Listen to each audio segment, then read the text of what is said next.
suis le modérateur du jour, je m'appelle Bob Kayembe. Je vais vous présenter l'articulation de la soirée ou de notre réunion. La réunion commencera par, au premier point, l'historique de l'affaire Kamina Nsapou, qui sera présenté par Bruno Kasonga.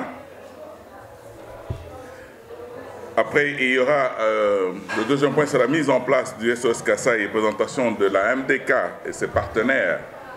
SOS Kasaï, c'est un projet que la MDK a relevé, mais il est accompagné de partenaires pour arriver à sa réalisation. Et donc, on parlera de cet aspect sur le deuxième volet.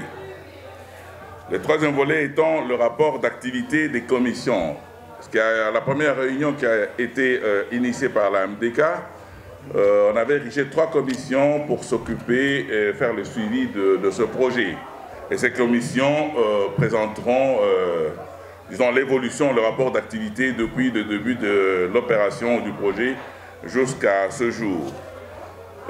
Louise Ngandou, coordinatrice de la commission plaidoyer, Bruno Kasonga, qui vous aura parlé de l'historique de l'affaire et coordinateur de la commission récolte d'informations, Damien Twambi, coordinateur de la commission aide urgente, et Christopher Kachalet pour les finances, que j'excuse en ce moment parce qu'il n'est pas... C'est Damien qui fait... Oh, et alors c'est Damien qui le fera parce que lui, il est en déplacement.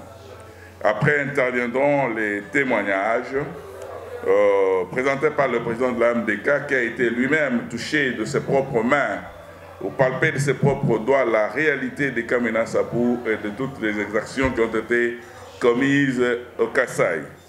Et d'autres personnes dans la salle qui, chacun peut-être ayant une information ou un témoignage quelconque par rapport à sa famille, par rapport à un certain vécu, pourra présenter un petit peu ce qu'il en sait sur cette situation qui nous touche tous. Après interviendront en dernier lieu débat et échange. Bon, on échangera convivialement avec des suggestions surtout, parce que c'est un projet. Et donc on aura plus besoin de suggestions que de critiques. Parce que tout projet, toute œuvre humaine étant imperfectible, vous comprendrez que ce qui est mis en place aujourd'hui n'est pas parfait. Et c'est mis à l'emporte-pièce, c'est la première fois que le Kasaï organise une activité de grande importance. Et donc on aura plus besoin de vos suggestions, de vos apports positifs, que des critiques, peut-être inutiles et superflues, mais des critiques constructives, on en a bien besoin. Merci. La parole sera passée illico à M. Bruno Kasonga pour présenter l'historique de l'affaire Kamina Nsapou. Il m'a été demandé qu'aujourd'hui, pour tous ceux qui ne le savent pas, qu'on essaye de résumer à leur intention ce qui s'est passé ou ce qui se passe sur le terrain.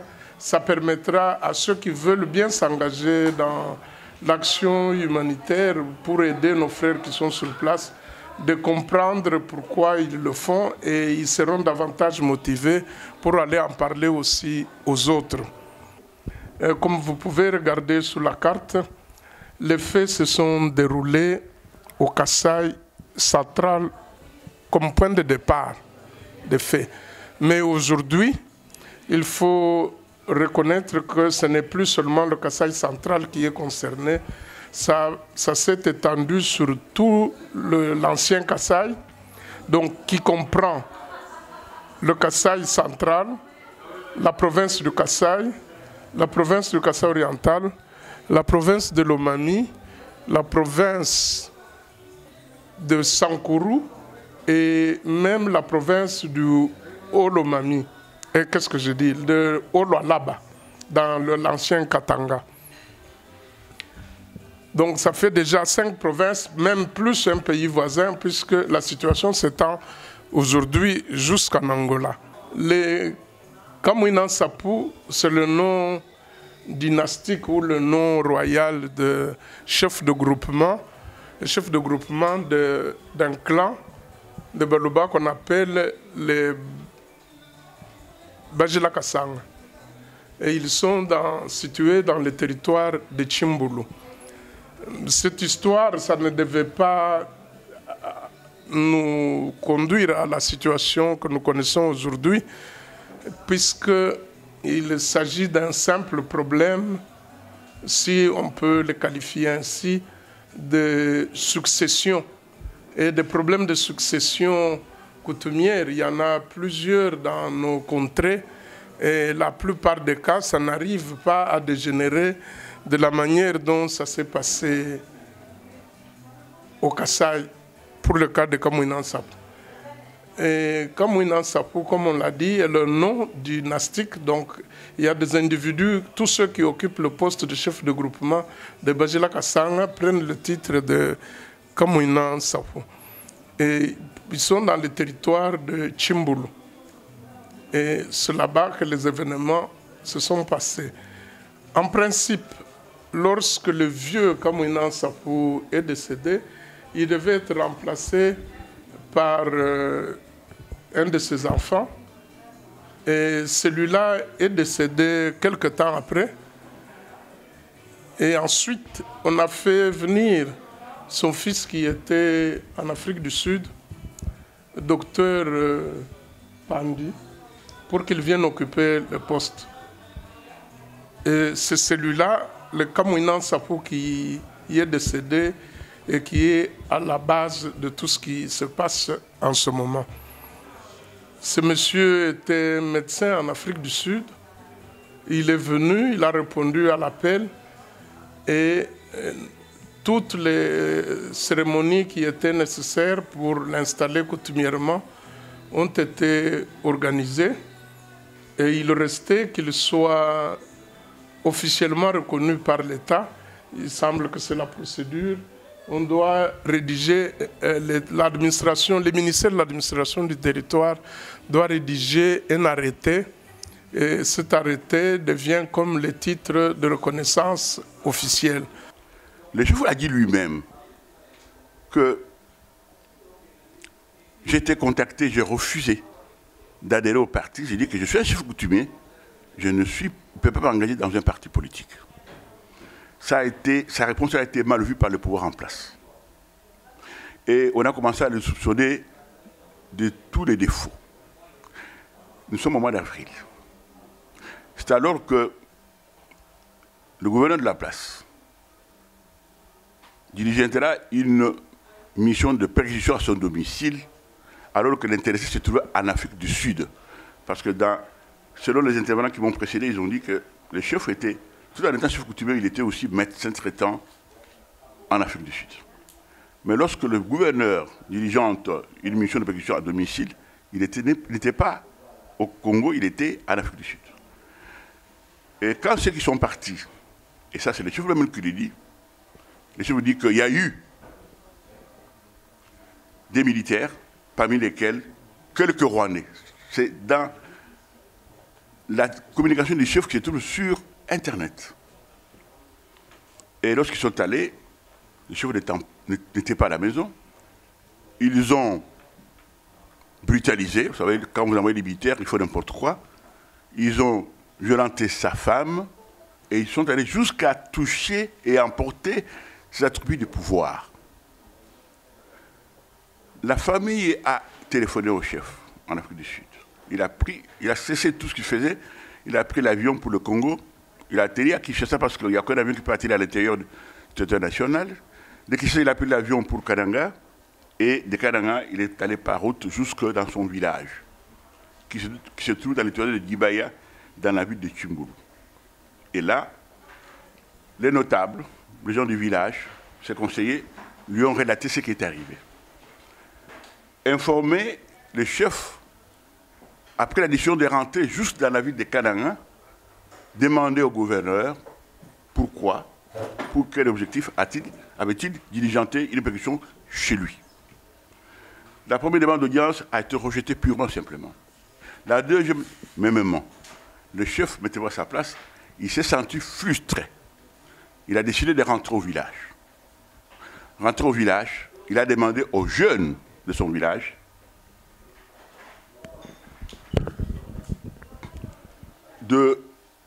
d'aller chez le commandant de la place qui avait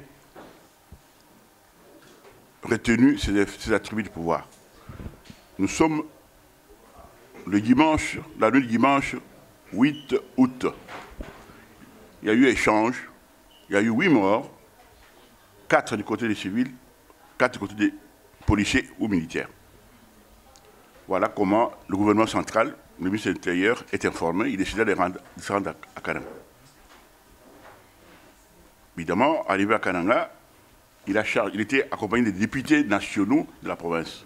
Il a demandé aux délégués de faire venir le chef à Kananga pour qu'il soit entendu. Ces derniers ont mis quelques heures pour obtenir l'accord du chef de rentrer, de venir se rendre à Kananga. Il a dit, je viens parce que vous insistez, mais pour me sécuriser, je demande une chose, que je sois convoyé par les militaires de l'UNESCO de mon village jusqu'à Kananga. Les députés ont dit, nous sommes d'accord, ils ont donné au chef 15 minutes le temps d'informer le ministre et d'avoir sa décision. Informer le ministre dit, je ne peux pas autoriser qu'il soit escorté par la commission, les militaires de l'UNESCO. Mais par contre, je donne un ultimatum de jusqu'à 17h. Si à 17h il ne se présente pas, il sera ramassé comme une souris.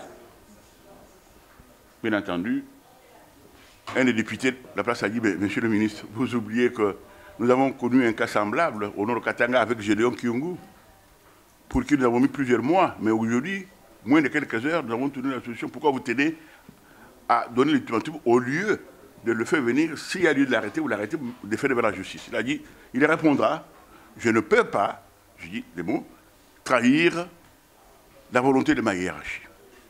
Les députés étaient fâchés, il y en a qui sont rentrés à l'aéroport, ils ont pris l'avion, ils sont rentrés à Kinshasa.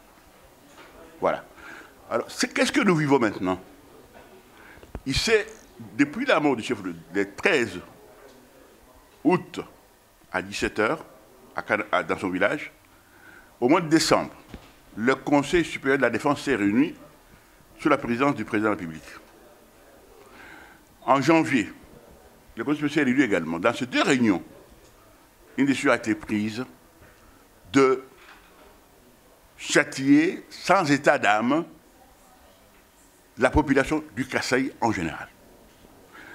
Je crois que ceux qui étaient sur le terrain ont pu voir un message du ministre de la Justice Ntambwe pour dire qu'il fallait nettoyer sans état, il a pris le même thème, sans état d'âme, parce que sinon le phénomène camerounais va arriver jusqu'à Kinshasa. Bon, puisque je n'ai pas beaucoup de temps, je voudrais me résumer pour dire, ce sont des interrogations qui ont été soulevées par les intervenants. On parle partout que ce sont des Camerounais. Vous imaginez dans un village congolais, il y a combien de jeunes? Ça, c'est la première chose. Qu'on peut retrouver à la fois, tantôt à Kananga, à Gimbelenga, à Monijitu, à Luebo, à Mweka, à Tchikapa. Avec quelle mobilité disposent ces jeunes pour se trouver à tous ces endroits? Non. Vous vous souvenez que lorsque le chef est mort, a été assassiné plutôt, je précise les mots, un mois après, à la suite de tout le monde, la télévision nationale congolaise a présenté M. Gédéon Kyungu, qui a été cité par le député qui était avec le ministre, être accueilli par le gouverneur de la province et il portait un tablier à l'effigie du président Kabila. Et alors que cette personne, c'était un bandit de grand chemin, un grand assassin qui a tué, violé les femmes et les enfants, qui était condamné à mort, qui était en prison. Tout à l'heure, dans la salle, s'il s'avère qu'il y a des gens qui ont des informations assez précises, nous le recevrons volontiers, parce que le dossier, pour le constituer, il faut qu'on ait des informations précises. Parce que si on a des à peu près, on ne peut pas constituer un bon dossier. Et donc, Bruno a eu le mérite d'avoir fait toutes ces recherches et tous ces recoupements. Et tout à l'heure, quand on passera à l'échange et au débat, on devra normalement avoir d'autres informations, comme j'ai dit, des suggestions et des pistes, n'est-ce pas, des résolutions de ce problème. Je passerai la parole au président Laïla Lamba pour parler du projet SOS Kasaï qui a été initié par la MDK et ses partenaires. Le projet SOS Kasaï a été lancé donc, par la maison du Kasaï après qu'on ait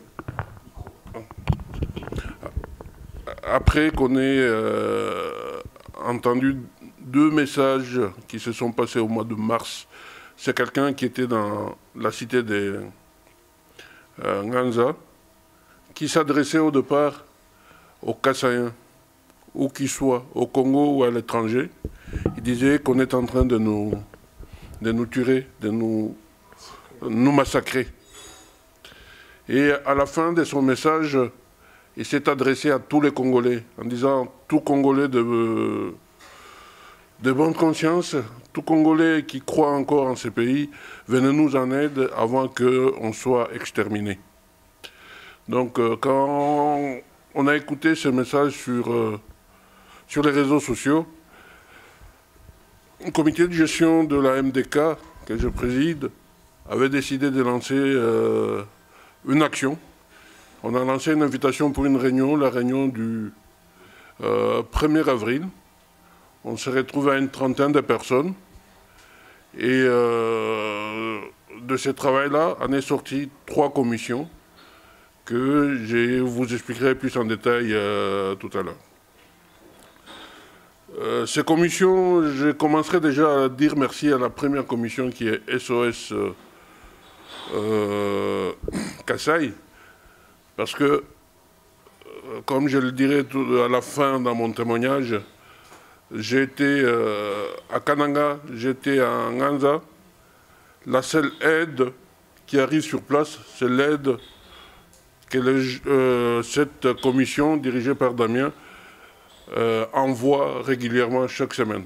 À ce jour, ces gens sont dépourvus, ils n'ont rien, sauf cette petite aide qui est vraiment insignifiante. La maison du Kasaï s'est mise vraiment en pleine lumière. Il y a des gens qui se demandent qui ils sont, qui sont dans la maison de Kasaï, est-ce qu'on peut leur faire confiance ou pas. Et pour cela, j'ai prévu de faire une petite présentation de la maison du Kasaï, voir à qui vous avez affaire, et peut-être cela incitera encore à plus faire confiance et pouvoir arriver à aider nos frères qui sont en train de mourir. Un peu d'historique pour la maison du Kasaï. Vers 2005-2006 a commencé une petite réflexion de dire comment est-ce qu'on peut avoir autant des associations kassaïennes, comment est-ce qu'on peut arriver à se mettre ensemble pour avoir quelque chose de fort, quelque chose qui peut sauvegarder notre culture, quelque chose qui peut mettre tout le monde ensemble pour pouvoir travailler à un projet. Ça a pris vraiment beaucoup de temps, il y a eu des discussions, des échanges avec différentes associations, jusqu'en 2009, où lors de la JKS 2009, l'Assemblée qui était sur place a donné mandat aux gens qui composaient la CJK, donc la Commission Justice Kasaï, de mettre en place cette plateforme. Elle a été formalisée en 2013 et en 2016, il y a eu les publications au niveau du Moniteur. Donc, comme je l'ai dit d'entrée, les objectifs de la Maison du Kasaï, c'est fédérer toutes les associations kassaïennes autour de thèmes qui touchent l'intérêt supérieur, tels que, donc, on fait déjà jusqu'à maintenant la JKS, la Journée kassaïenne de souvenirs. Notre objectif, c'est d'appuyer et faire du lobbying en faveur de projets de développement, notamment donc, dans le secteur infrastructure, santé, éducation et sécurité alimentaire. Renforcer et soutenir les associations membres de l'organisation quand ils font des actions, ou bien les pousser à arriver à faire des actions de grande envergure. Développer avec certains de ses membres donc, tout ce qui est recherche documentaire dans différents domaines et de les mettre à disposition donc, de ces associations ou de toute personne qui peut en avoir besoin. La Maison du Kasaï s'est mise tout de suite en AISBL, donc ça veut dire une association à vision internationale. Donc on essaie donc de développer les réseaux des Kassaïens, que ce soit en Belgique ou dans le reste du monde. Donc on a des contacts avec des gens qui sont au Congo ou ailleurs dans le monde. La Maison du Kasaï s'est dit aussi ne pas rester fermée sur lui-même, donc elle est ouverte donc, à tous les amis qui aiment le Kasaï, qui peuvent venir de n'importe quelle région. d'où vous trouverez des fois dans la maison de Kasaï de Belges d'origine ou bien des autres nationalités. Ça, en gros, ce sont les objectifs de la maison du Kasaï. Quelques réalisations. Il faut dire donc depuis 2005, la maison du Kasaï organise, avant qu'elle soit créée, mais enfin la plupart des membres étaient déjà dans l'organisation en fait, de la journée kassaïenne du souvenir qui se passe chaque 15 août et où on rappelle le souvenir de ce qui s'est passé au Katanga en 1992. Cette journée, on la divise souvent en 3 parties. Une première partie pour entretenir la mémoire et pour qu'on n'oublie pas. Et une deuxième partie, on essaie de trouver des conférences thématiques sur notre culture, sur le Grand Kasaï. Et c'est une occasion aussi qu'on donne une visibilité à nos associations pour montrer ce qu'ils font réellement sur le terrain. Une des réalisations qui est aussi restée,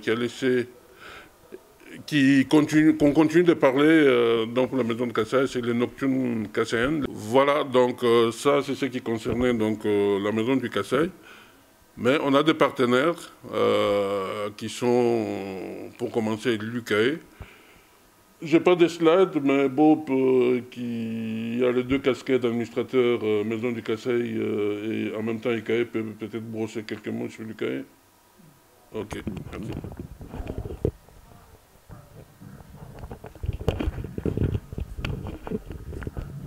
Merci, Président, pour la parole. Bon, je ne veux pas être long, de toute façon, ce n'est pas le sujet du jour. L'UKI, c'est Union Kassaïenne de l'extérieur, qui réunit les enfants, les fils et les filles du Kasaï. Et donc, 10 ans d'âge déjà, plusieurs réalisations à notre actif dans les domaines de la santé et de l'éducation, appui aux hôpitaux du Kasaï, en Mbujimaï et à Kananga, appui aux écoles du Kasaï, en Mbujimaï et à Kananga, mise en place de salles informatiques en Mbujimaï et à Kananga, et beaucoup de choses dans le sens. Et nous sommes aussi sur le terrain avec une grande concession agricole, nous travaillons déjà dessus. Et donc, c'est tout cela pour dire, nous ne travaillons pas pour vous qui êtes ici, mais nous vous demandons de nous accompagner pour travailler pour ceux qui sont chez nous. Et pour ce faire, l'UKI a plusieurs objectifs. Je vais en citer un seul. C'est celui de soutenir le leadership kassaïen. C'est-à-dire, l'UKI ne se prive pas d'avoir un regard sur la politique. Donc, le leadership kassaïen doit être soutenu, mais quel leadership? Pas le leadership qui crée des milices pour tuer le Kasaï. Pas le leadership qui amène l'armée pour tuer les fils et les filles du Kasaï. Mais le leadership visionnaire, le leadership de construction, celui qui voudrait que le Kasaï aille de l'avant. Et les leaders du genre auront notre appui. Donc nous je n'ai pas de faire politique parce que la politique tient tout en état. Et donc, je crois que ça a été très bref. L'UKI est dirigé par Victor Diela, qui n'est pas sur place. Jean-Pierre Missekabo, le secrétaire général. Kandé Dieudonné, secrétaire général adjoint. Mbouyi, Véronique, chargée de protocole, et moi-même, chargé de projet et des finances. Et donc, tous dynamiques pour la cause du Kasaï. Et nous invitons tous celui dans la salle et d'autres qui ne sont pas là, qui ont les échos, de pouvoir rejoindre. C'est-à-dire travailler en synergie, comme nous le faisons aujourd'hui avec la MDK, pour le Kasaï. Et nous pensons que si nous nous mettons ensemble, d'une seule voix, nous nous mettons debout, nous pourrons reconstruire le Kasaï. Il ne faut pas que pour reconstruire le Kasaï, que l'on soit chacun dans sa maison, Mounou Mokautu, Sukulampala, comme on dit chez nous. Merci. Bon, je garde encore quelques minutes pour juste présenter rapidement donc, les 3 commissions qui ont été créés donc, le 1er avril et que, je me répète encore, sont en train de faire du travail, un travail vraiment très, très, très important dans du bénévolat. Et croyez-moi, ça fait longtemps que je suis dans le milieu kassaïen, je suis surpris par le travail qu'on est en train de rendre. Et moi, je voudrais, du fond de cœur, et au nom de tous ceux qui sont là-bas, leur dire merci. Donc la première commission, qui est dirigée par Damien Twambi, est composée donc de Christopher Kachalet, Philomène Mwamba, qui doit être quelque part, moi-même, Janine Mukendi, qui est la secrétaire de la MDK, Ladi Bidingampoy, c'est la dame qui vous a reçu à l'accueil. Hein. Donc c'est vraiment une autre façon de travailler. Je vois ces jeunes travailler sur Facebook, sur Messenger, et on avance. On avance et on fait des choses vraiment très, très convenantes. Il y a la commission, donc comme l'a dit Bruno tout à l'heure, hein, il dirige la commission récolte d'informations, où il y a Omer Ntumba, Augustin Béa, Sidonie Bopé, Albertine Chituka et Jacques Kabongo. La dernière commission, c'est rédaction du plaidoyer, qui est dirigée par Louise Ngandou, où il y a Bruno Kassonga, Augustin Béa, Félicien Kazadi et moi-même. Voilà, ça c'est la base du SOS Kasaï. Et donc je passe directement la parole à Bruno pour présenter le rapport de la commission plaidoyer. La commission plaidoyer avait comme objectif ou comme charge de pouvoir rédiger un document, deux documents. Le premier, c'est une lettre qui devra être adressée au président de la République pour lui de sensibiliser sur ce qui se passe dans le Kasaï, afin de lui suggérer de prendre toutes les dispositions qui sont nécessaires pour que cette situation s'arrête et que ça ne puisse pas continuer, puisque ça peut compromettre, ça compromet la vie de ceux qui vivent sur place, mais aussi ça compromet l'avenir de la région, et nous craignons que ça puisse s'éteindre encore vers d'autres provinces. Et ce document, un draft a été préparé, il est déjà il a été envoyé à tous les membres pour qu'ils donnent leur avis. Je passe la parole à Damien Twambi, qui est le coordinateur. Damien, tu veux bien venir à la table, s'il te plaît? Je suis Damien Twambi, j'ai été responsabilisé pour la commission aide urgente. La commission avait pour mission effectivement de pouvoir réfléchir sur les possibilités en tout cas de mise en œuvre d'une aide d'urgence. Parce qu'effectivement, après la convocation de la première réunion faite par la MDK, donc il y a eu dans la plénière de l'Assemblée différentes informations qui ont fait qu'on mette sur pied des commissions. Et cette commission, donc, comme je disais tout à l'heure, avait la mission de pouvoir mettre un mécanisme qui peut permettre à ce que nous puissions récolter des dons financiers ou en nature en Belgique pour pouvoir transmettre au niveau du Kasaï.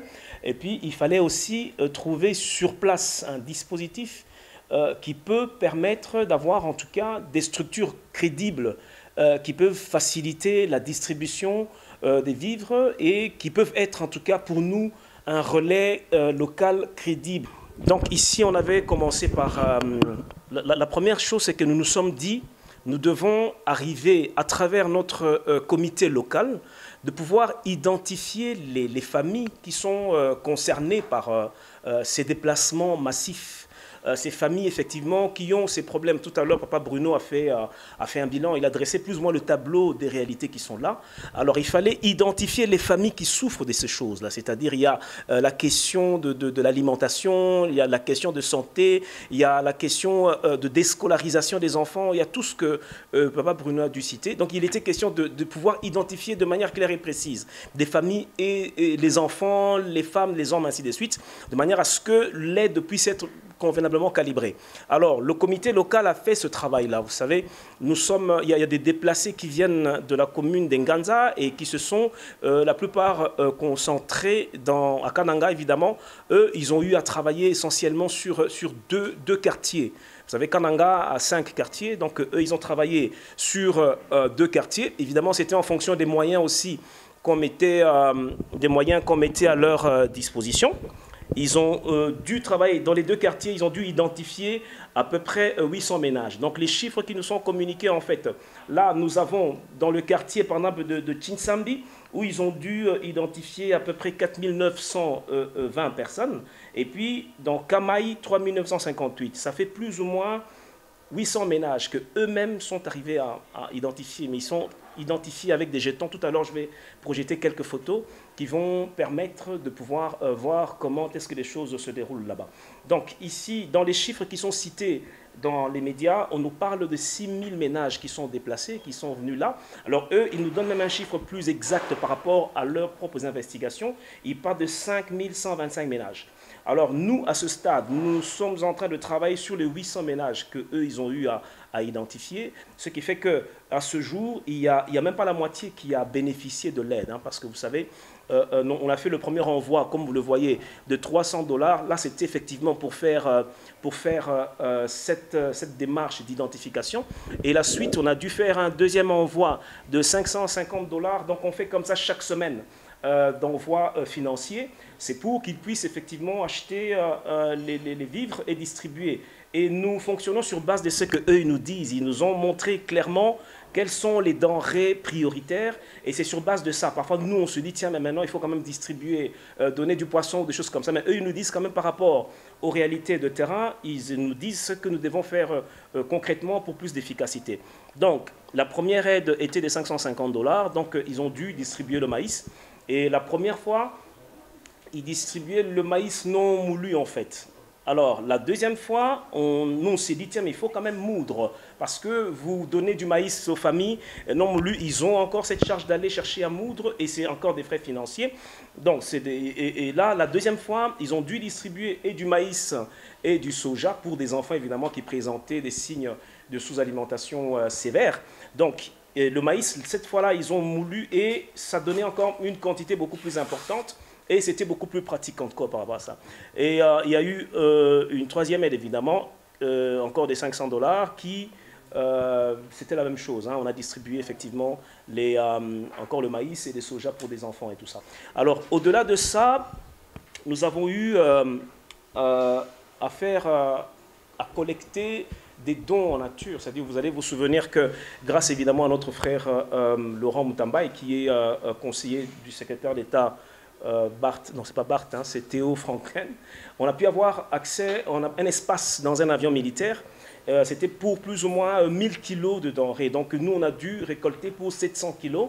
Et c'est déjà parti. C'est parti, ça se trouve pour l'instant à Kinshasa. Et nous pensons que déjà à partir de la semaine prochaine, il y aura le vol qui va ramener les denrées jusqu'au niveau de Kananga. Et à Kananga, ils prennent déjà des dispositions pour pouvoir aller chercher les colis et organiser la distribution en fonction évidemment de la liste qu'on va devoir leur envoyer d'ici. Donc par rapport à ça, nous continuons à encourager la communauté à se sensibiliser sur cette question. On continue à recevoir des dons de toute nature. Et lorsque l'avion était prêt à partir, nous étions là pratiquement presque tous les jours. Mais maintenant, il y a une permanence qui se fait le samedi, mais c'est sur appel. Si vous appelez, vous prenez un rendez-vous, il y a moyen de pouvoir récolter, en tout cas, prendre en tout cas ce que vous amenez comme don. Ici, on sait voir plus ou moins les recettes et l'état de dépenses. Il y a une liste, en fait, de toutes les cotisations qui sont faites. On ne va pas citer les noms, mais vous voyez plus ou moins comment ça se présente. Je vais avec jusqu'au bout. C'est pour que vous ayez une idée de ce que nous avons à ce jour. C'est 5225 €, c'est-à-dire ce qui a été récolté à ce jour sur le plan financier. Alors, à ceci, il faut déduire tout ce qui a été fait comme dépenses. Voilà, je vais remonter. Voilà, ici, on sait voir ça de manière claire. Voilà, état des dépenses. Donc vous verrez ici, il y a des dépenses, par exemple, liées... On tient ici des réunions régulièrement, ici, c'est-à-dire c'est une fois par semaine, pour faire le point. C'est-à-dire dès qu'on a fait une action dans la semaine, on se retrouve ici une fois pour faire le point et envisager des actions à mener par la suite. Et évidemment, il y a des frais pour l'espace qui nous reçoit ici. Alors au-delà de ça, il y a évidemment tout ce qui touche la logistique et le transport. Il y a tout ce que nous avons fait comme envoi financier que vous voyez en rouge par Western Union. Il y a, voilà, aujourd'hui, c'est aussi la réservation de la salle d'aujourd'hui. On paye un peu plus que ce que nous payons d'habitude. Et en termes de solde, on sait voir ici clairement ce que le total sur les recettes nous donnent 5 225 € et les dépenses, c'est plus ou moins 2 425 €. Et aujourd'hui, on a un solde de plus ou moins 2 700 €. Alors, c'est un solde qui va nous permettre à pouvoir continuer à financer l'achat des denrées alimentaires et qui va aussi nous permettre de pouvoir organiser, vous avez reçu sûrement le flyer, organiser la soirée de solidarité le 24 mai. Le 24 mai, et cette soirée nous avons l'objectif d'avoir plus ou moins 300 personnes qui peuvent, chacune en tout cas, amener une contribution de minimum 10 €. Et puis évidemment, c'est une soirée qui aura un caractère beaucoup plus culturel, où on a des artistes congolais, en tout cas, qui peuvent intervenir vraiment de manière soft, des témoignages qui vont se faire, d'autres explications qui peuvent aussi se faire sur le plan, enfin des questions à caractère militaire, des choses comme ça. Mais voilà, c'est une soirée de solidarité à laquelle nous vous convions et nous vous invitons aussi à inviter d'autres personnes. Il faudrait que nous soyons 300 personnes pour que nous arrivions encore à mobiliser des fonds. Mais pour cela, il faut qu'on investisse un tout petit peu par rapport à l'organisation, avec vraiment l'espoir que nous allons revenir dans nos frais et pouvoir continuer à aider nos frères. Nous avions fixé, en fait, on avait l'objectif de pouvoir avoir à peu près 10 000 € pour la fin du mois d'avril, hein, début mai. Ben, écoutez, nous en sommes à 5 200, on n'a pas atteint l'objectif, mais c'est déjà très positif de voir les Congolais répondre de cette façon-là. Et aujourd'hui, c'est encore pour vous encourager, comme j'ai dit tout à l'heure, à ce que nous puissions atteindre cet objectif-là. Pourquoi pas, comme le propose le trésorier dans son rapport, que d'ici le mois de septembre, que nous atteignions les 50 000. Au-delà de ça, lorsque vous lirez effectivement ce rapport que vous avez entre les mains, nos amis de Kananga affirment que jusqu'à présent, c'est la seule aide. C'est l'aide reçue de la Maison du Kasaï, évidemment reçue de vous, qui permet de pouvoir soulager, tant peu soit-il en tout cas, les besoins de ces populations. C'est vrai qu'il y a aujourd'hui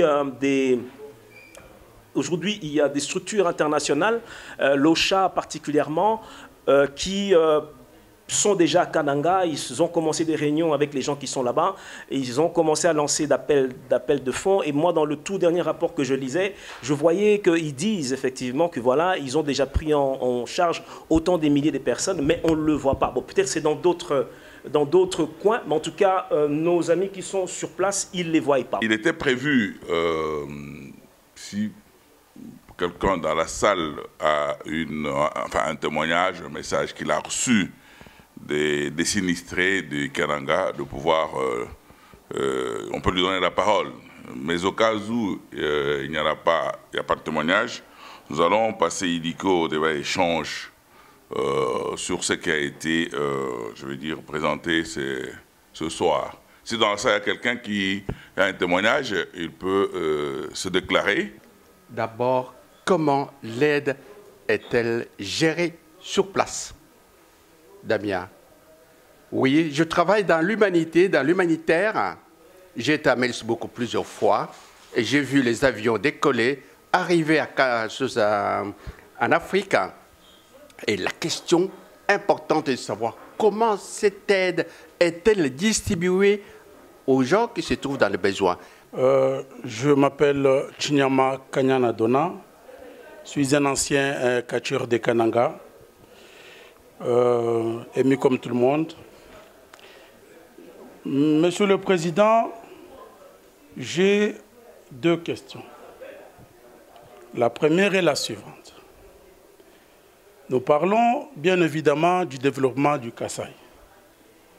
Et vous avez souligné quelque part que nous avons ces gouvernements où on nous a appauvris. Je me pose une question. Qui nous a appauvris? Est-ce que c'est la mauvaise foi de nos propres frères du Kasaï d'initier des projets dans ce sens? Parce qu'au jour d'aujourd'hui, dire que les fils du Kasaï n'ont pas travaillé dans tous les gouvernements successifs du Zaïre ou du Congo, ça serait un mensonge. À ce jour, le professeur Bochab, c'est le fils du Kasaï. Mendes, c'est le fils du Kasaï. Chibandas, c'est le fils du Kasaï. Nous en avons autant. Le projet de Chit Katende a été initié avant même ce gouvernement. Nous avons commencé avec le fait Monseigneur Bakoli. Et le gouvernement a pris ce problème aussi en main. Et ça a été aussi une promesse de la campagne présidentielle au Congo. Et il a été dit qu'au mois de décembre 2016, le Chit Katende sera inauguré. Alors, Monsieur le Président, je vous demanderai de voir un peu aussi ces problèmes dans le fond pour les problèmes d'électricité du Kasaï, parce que c'est aussi un élément qui peut apporter un plus dans le développement du fil du Kasaï. Et si aujourd'hui nous parlons de ce fait et comme un ensemble qui est en train de se répandre, la base, la cause de tout ça, c'est la pauvreté. Bonjour à tous. J'ai une petite réflexion. J'ai entendu une proposition de référendum, de mémorandum, je pense, de la part d'un de mes aînés. Et j'ai du mal à comprendre comment aujourd'hui, en 2017, après toutes ces années de violence, toutes ces années de massacres perpétués par les mêmes institutions et par les mêmes puissances, on puisse encore faire confiance à l'ONU, on puisse encore faire confiance à la Belgique, on puisse faire confiance encore de manière globale à toutes ces institutions occidentales qui ont pour seul objectif de se procurer nos ressources. On ne peut plus compter sur eux, je crois. Je pense qu'on a essayé par certains moyens. Ces moyens n'ont pas abouti. Je ne suis pas sûr que rédiger un communiqué, aussi bien rédigé soit-il, puisse avoir un quelconque effet. J'ai posé la question innocemment à ma maman Louise. Est-ce qu'on peut sensibiliser des gens insensibles? Tous les massacres qui ont eu lieu, ces gens les ont vus. Tous les massacres qui ont eu lieu, ces gens en ont entendu parler. Tout ce sang qui a coulé, les gens le savent. On n'a personne à sensibiliser. Les gens sensibles sont sensibles. Les insensibles resteront insensibles. À nous autres, concernés, de prendre ce problème à bras le corps. Et je me sens prioritaire parmi les concernés. Donc je pense que c'est à nous de prendre ce problème à bras le corps et d'oublier une bonne fois pour toutes ces institutions. L'ONU est présente au Congo depuis des années. Ils étaient présents à Béni, à quelques kilomètres à peine de Béni. Ils n'ont pas empêché ce massacre. Ils sont présents partout. Et je crois qu'on doit sincèrement les oublier. Je pense, sincèrement, à mon avis humble, qu'on ne peut plus du tout faire confiance et qu'on doit même être dans une optique de chasser définitivement ces gens de chez nous et de reprendre clairement le contrôle de notre pays, puisque à part être là et soutenir les pillages, soutenir les ingérences, je ne vois aucune utilité à la présence de l'ONU ni des autres institutions belges. Donc c'est vraiment, sincèrement, je m'adresse à vous en tant que, à mon humble position, mais avec le constat que je fais, j'ai l'impression qu'on tourne en rond et que ce serait vraiment naïf de notre part d'encore accorder une quelconque confiance, même minime, à toutes ces institutions. C'est ce que je pense sincèrement et je pense qu'on doit commencer à nous aider nous-mêmes. Car ce qui est fait pour nous, contre nous, comme le dit le collectif Mémoire coloniale, ce qui est fait pour nous, sans nous, est fait contre nous. Et il me semble que c'est vraiment la démarche de l'ONU depuis trop d'années. Donc sur l'aide sur place, comme je l'ai dit, il y a une des raisons que j'ai fait ce voyage, c'est d'aller me rendre compte réellement avec qui on travaillait. Je suis arrivé par surprise, j'ai vu ce qui se faisait et avec qui on travaille. C'est pour cette raison d'ailleurs qu'on a fait distribuer le dernier rapport. Je crois que dans ce pays-là, sincèrement, il y a encore des jeunes sur qui on peut compter. Je suis confiant en tout cas dans le travail qu'on va faire avec eux. Et puis, ce que je peux vous demander, c'est de nous faire vraiment confiance.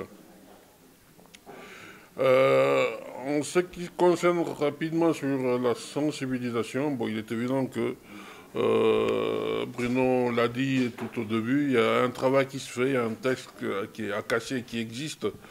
Bon, il est évident, l'idée qu'on avait aujourd'hui, c'est vous montrer qu'est-ce qu'on a déjà fait. Dans cette dernière partie, comme l'a rappelé Damien, c'était ensemble regarder quelles sont les pistes qu'on peut mettre en place pour la suite, quelque chose de durable pour sortir de là. Mais croyez-moi, le travail est en cours. Il y a des gens qui sont dans le groupe juste pour relire, pour redonner des avis, et c'est encore ouvert. Hein, si vous avez de l'expérience dans le domaine, c'est encore ouvert. Vous pouvez rejoindre une structure, une commission en fonction de vos compétences, c'est ouvert. Mon jeune frère Chinyama, bon, je comprends aussi, j'ai dit tout à l'heure, ça fait quelques années que je suis dans les milieux kassaïens.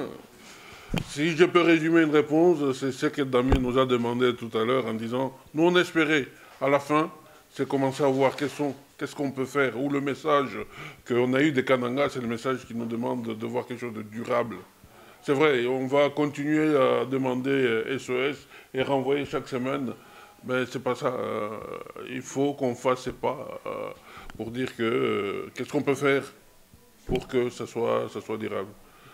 Il est évident que l'homme est ce qu'il est. Oui, je me souviens de chutes Katende, je me souviens de Codecor ou des trucs qui ont été faits dans le temps.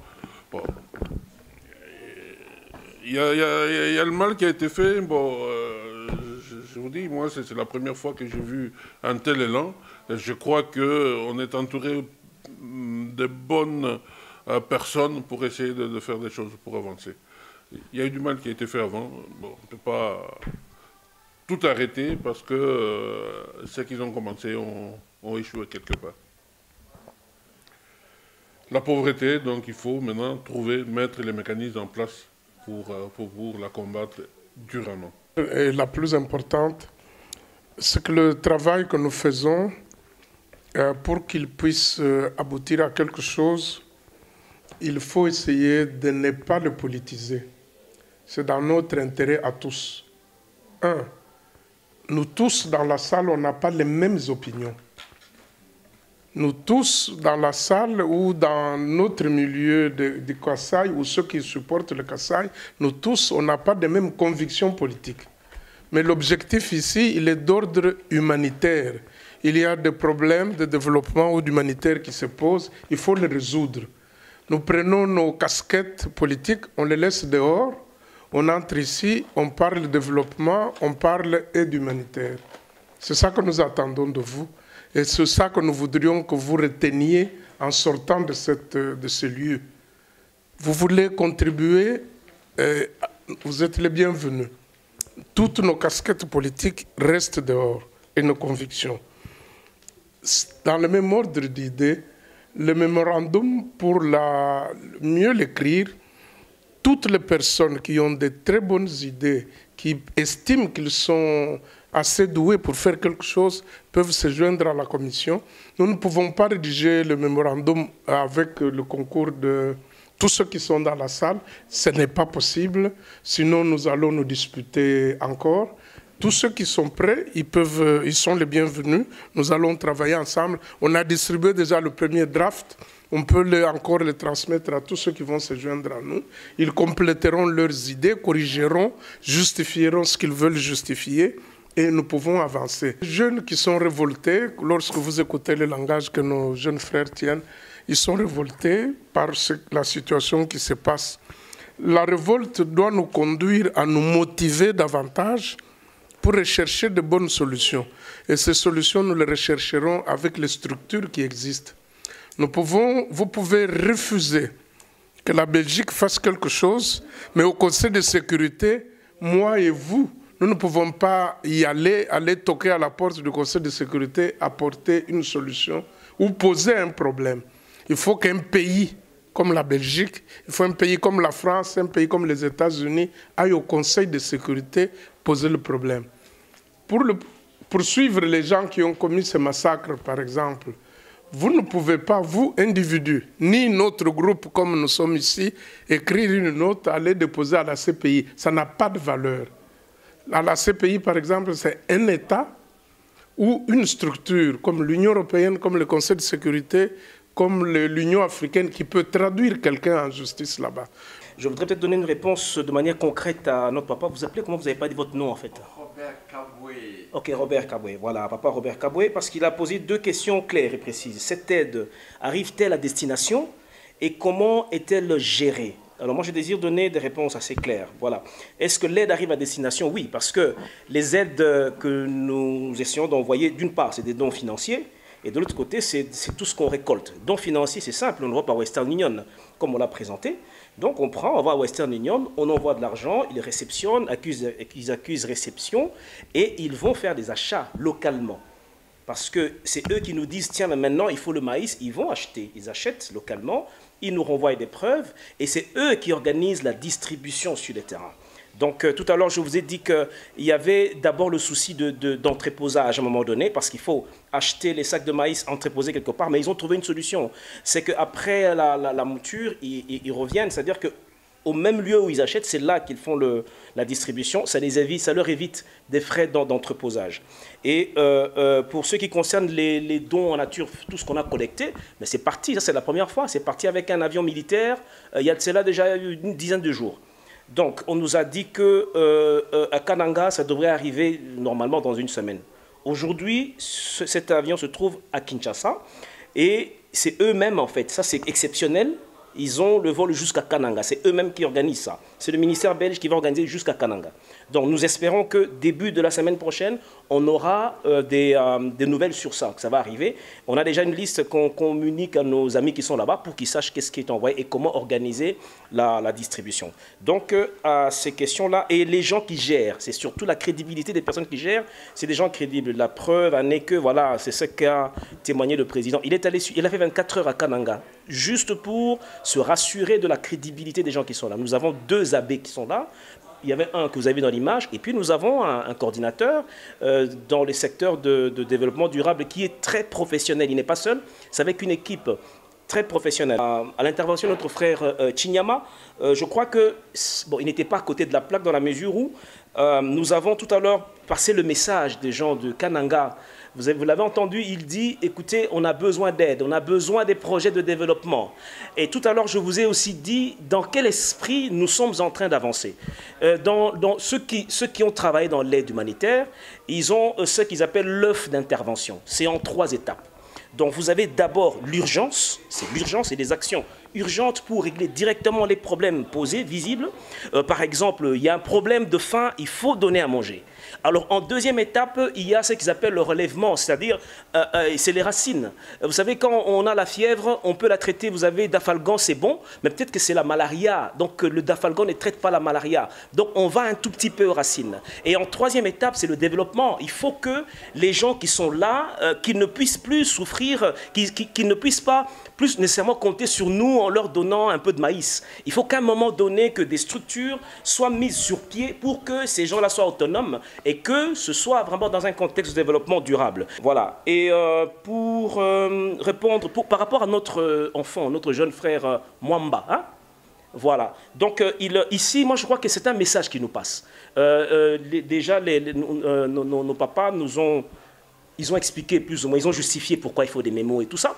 Mais moi, je saisis une chose dans ce qu'il dit, c'est un message qui nous passe à nous, les aînés. Il nous dit, prenons-nous en charge. La réalité aussi est qu'à un moment donné, il y a des décalages entre les communautés internationales. C'est de la réalité. Aujourd'hui, ce qui se passe au Kasaï, c'est parce que dans ce forum, on ne va pas parler des justifications politiques et tout ça. Mais il y a un complot international derrière ce bazar-là. Il y a un problème très sérieux. Il y a des témoignages, c'est parce que peut-être il n'y a pas de son, mais il y a des témoignages qui montrent ça. Mais aujourd'hui, on ne sait pas en débattre dans ce contexte-là. Donc, il faut reconnaître à un moment donné qu'il y a un problème. Merci beaucoup pour toutes vos interventions et toutes les suggestions. Je pense que les réponses qui ont été données, ou sinon les avis qui ont été émis par les organisateurs vous ont satisfait. Si ce n'est pas le cas, on va toujours échanger, peut-être en off ou à un autre moment. Et je voudrais alors passer la parole au président, parce que je pense qu'on a tellement abusé de votre temps. C'est samedi, le président pour terminer la réunion. Mais dans l'espoir que vous avez été sensibilisés aujourd'hui, dans l'espoir que vous allez transmettre, relayer les messages que vous avez eus aujourd'hui auprès des autres. Parce que dans ce que nous faisons, c'est l'appui, c'est l'aide, et le nombre est très important. C'est comme en démocratie, c'est la loi du nombre. Quand on est nombreux, si on met 10 euros, on mettra plus. Nous avons une activité le 24. Nous voudrions avoir dans cette salle, on l'a dit tout à l'heure, plus de 500 personnes. Mais comment avoir 500 personnes? Si chacun de nous dans cette salle prend l'engagement, alors prend l'engagement d'amener 10 personnes, nous sommes 500. Et c'est simple. C'est pas sorcier. C'est le président. Merci Bob. Bon, terminer sur quoi? Sur ce que Bob vient de dire, en tout cas. Commencez par vous remercier d'être là un samedi après-midi. Vous avez compris le message. Le Kasaï a besoin de nous. OV Télévision, la chaîne de la diaspora congolaise.